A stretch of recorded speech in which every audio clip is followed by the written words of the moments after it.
Assalamualaikum warahmatullahi wabarakatuh. Kami dari tim penyusun video edukasi HIV dan AIDS. Perkenalkan, saya Nurul Jihan dan rekan saya ada Arendi Saputra, Mulia Santia, dan Rianita Anggraini. Video ini dibuat untuk memenuhi tugas mata kuliah patologi umum. Mengenal virus HIV dan AIDS. Kalian tahu gak sih apa itu HIV dan AIDS? HIV dan AIDS adalah dua hal yang berkaitan tetapi berbeda. HIV atau Human Immunodeficiency adalah virus yang menyerang sistem kekebalan tubuh manusia, khususnya sel CD4 yang berfungsi melawan infeksi. Jika jumlah sel ini menurun drastis, tubuh sangat rentan terhadap penyakit.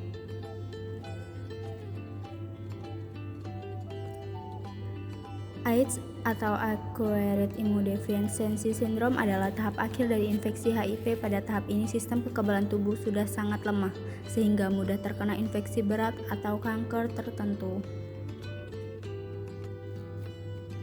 Jadi HIV adalah virusnya, sedangkan AIDS adalah kondisi atau penyakit yang muncul akibat infeksi HIV yang tidak bisa diobati. Apa saja faktor terjadinya HIV dan AIDS? Yang pertama, hubungan seksual tanpa kondom, melalui hubungan seks vagina, anal, atau oral dengan orang yang terinfeksi HIV. Yang kedua, darah yang terkontaminasi, melalui transfusi darah, jarum suntik yang digunakan secara berulang, misalnya pada pengguna narkoba suntik atau peralatan medis yang tidak steril. 3. Ibu ke anak. Selama kehamilan, persalinan, atau menyusui, ibu yang terinfeksi dapat menularkan HIV ke bayinya. Yang keempat, kontak dengan cairan tubuh yang terinfeksi, misalnya melalui luka terbuka yang terkena darah yang mengandung HIV, walau resikonya rendah. Yang kelima, kurangnya edukasi dan akses terhadap layanan kesehatan. Ketidaktahuan tentang cara penularan dan pencegahan HIV. Cara mencegah HIV dan AIDS. 1. Gunakan kondom saat berhubungan seksual. Kondom yang digunakan dengan benar sangat efektif mencegah penularan HIV dan penyakit menular seksual lainnya. 2. Menghindari berganti-ganti pasangan seksual. Memiliki satu pasangan yang setia dan telah diuji HIV mengurangi resiko penularan. 3. Lakukan tes HIV secara rutin. Agar mengetahui status HIV diri sendiri dan pasangan membantu dalam pencegahan dan penanganan dini. 4.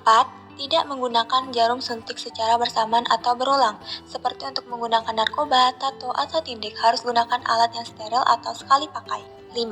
Ibu hamil dengan HIV harus mendapatkan pengobatan. Supaya mencegah penularan HIV ke bayi, ibu hamil yang terinfeksi harus mendapatkan perawatan dan obat antiretroviral atau ARV. 6. Mengonsumsi PrEP atau Pre-Exposure Prophylaxis.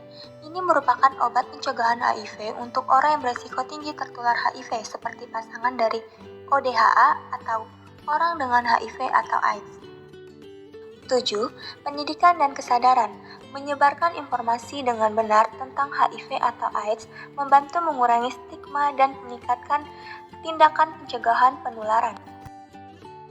Nah, teman-teman, dampak jika seseorang terkena HIV dan AIDS.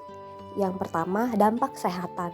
Penurunan sistem kekebalan tubuh HIV menyerang sel CD4, sel T yang berperan dalam sistem kekebalan.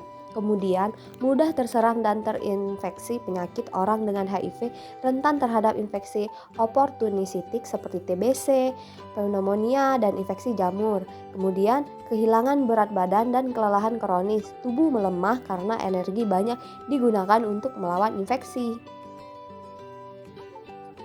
Yang kedua, dampak psikologis dan emosional.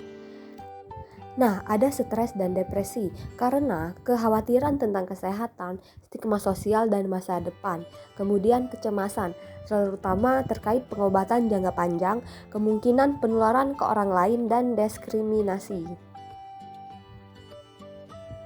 Ketiga, dampak sosial. Stigma dan diskriminasi. Banyak penderita HIV atau AIDS mengalami penolakan di lingkungan keluarga atau masyarakat.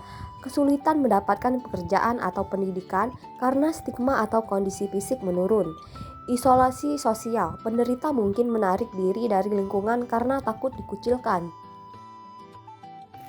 Nah, yang terakhir, 4. Dampak ekonomi. Biaya pengobatan. Walau banyak negara menyediakan pengobatan gratis, beberapa masih menanggung biaya tinggi untuk obat antiretroviral atau ARV dan perawatan lainnya. Kemudian penurunan produktivitas karena sering sakit atau harus menjalani perawatan rutin. Nah, teman-teman, itulah tadi penjelasan kami tentang HIV dan AIDS. Mari kita bersama-sama meningkatkan kesadaran dan menghindari stigma terhadap ODHA. Terima kasih telah menyaksikan video ini. Wassalamualaikum warahmatullahi wabarakatuh.